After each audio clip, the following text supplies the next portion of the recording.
créent de l'histoire. Alors, ce n'est pas des mots en vain. On vend des objets de toutes sortes, mais là, effectivement, on va vendre des objets qui vont avoir une postérité, qui vont avoir une vie qui sera aussi retracée par un ouvrage qui va être édité après la vente. Et on sait que toutes les grandes collections de l'histoire ont été vendues à un moment donné aux enchères, des fois à des prix très raisonnables, comme ça va être ce soir le cas, parce que les prix qui ont été annoncés sont extrêmement raisonnables pour des œuvres de cette qualité. Et sachez que la postérité apportera forcément une plus-value à votre achat. Votre achat sera répertorié, sera enregistré, et vous pourrez dire « j'y étais ». Et ceux qui n'auront pas pu acheter pourront aussi en parler, mais avec peut-être un peu d'amertume. Donc là, c'est le moment de saisir la balle au bon. Alors, je vais vous rappeler les conditions de vente que j'énumère au début de chaque vente. Alors, pour ceux qui connaissent les ventes aux enchères, ça va être une répétition.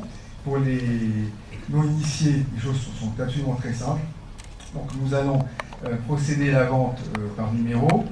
Une fois l'enchère tombée, on vous remettra une plaquette avec un numéro dessus. Vous remettrez un chèque ou un acompte d'espèces et le solde au vu de votre facture à la fin de la vente. Voilà. Alors, je vous rappelle que vous avez 15% hors taxe qui viennent s'ajouter en sus de votre enchère. Voilà. Alors, nous allons commencer par le numéro 1.